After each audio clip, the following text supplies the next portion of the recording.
So, today we're going to talk about a totally different way to learn English. It's an approach that doesn't start with a textbook. Nope. It starts by facing the one thing that holds pretty much everyone back. Does this question hit home? You know that feeling, right? Your heart starts pounding, your mind just goes completely blank, right at the moment you need to say something. If that sounds familiar, I want you to know you are definitely not alone. So many people feel that exact same way. And this is the whole secret.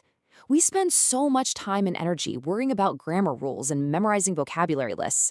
But what if the real problem isn't any of that? What if it's all in our heads? What if the key to actually speaking fluently is just getting over that fear of making a mistake? Let's dig into that idea.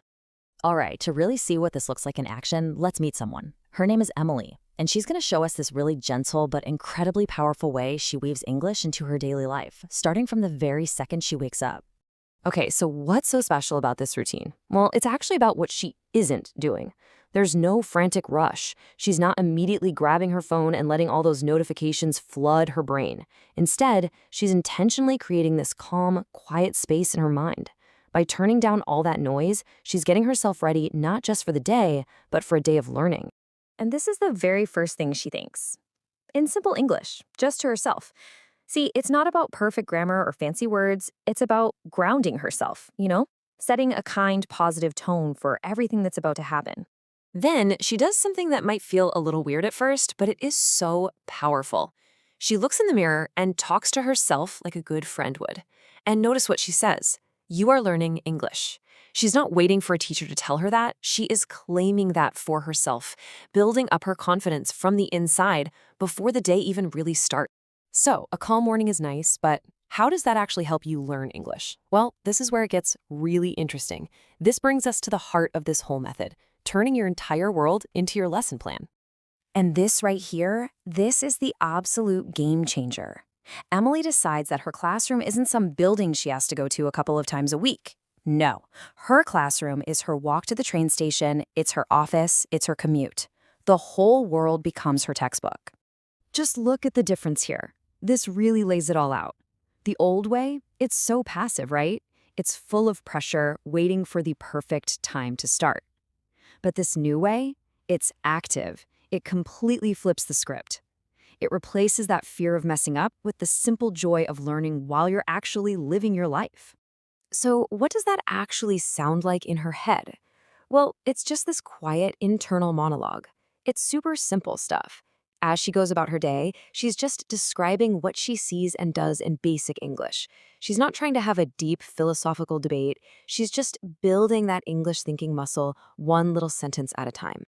All right, I know what you might be thinking. This all sounds really nice and gentle, but does it actually work? Does it get you real-world results? The answer is a huge yes. Let's take a look at the payoff. Check out this number, 6. What's that about? Well, just 6 months ago, Emily was terrified to even write a single sentence in English. That's what this kind of consistent, low-pressure practice does. It's not some crazy overnight transformation. It's steady, real, and undeniable growth. And look what happens at work. These aren't just little practice wins. We're talking about real, tangible career boosts. Replying to an email without panicking, actually speaking up in a team meeting, these are the moments where all that quiet, daily practice pays off in a big, public way. And this might be the most important part of all. At the end of the day, listen to how she talks to herself.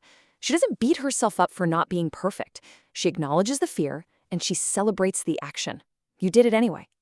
That single thought is the secret to staying motivated. Recognizing your own courage, just like Emily did, is how we get from her story to your story. So how can you start building that courage today? Well, we can break this whole method down into 3 really simple keys to fluency. It really just boils down to this. First, be your own best coach. Talk to yourself kindly in simple English as you go through your day. Second, stop waiting for the perfect moment. Your classroom is all around you right now. And third, and this is a big one, let go of perfection. The goal isn't to be flawless. The goal is to speak, to learn, to grow, and to just keep going. I want to leave you with this idea because it is so, so important. This completely changes what success even means, doesn't it? Fluency isn't really about perfect grammar or a perfect accent. It's what happens naturally when you have the courage to just speak. even when it's messy, even when you're scared. And so that brings it all back to you, right here, right now. Not tomorrow, not next week, today. What is one simple, true sentence you can speak to yourself in English? Maybe it's just, the sky is blue, or I am drinking coffee, or I will try my best. Whatever it is, that one sentence, that's your start. That's progress.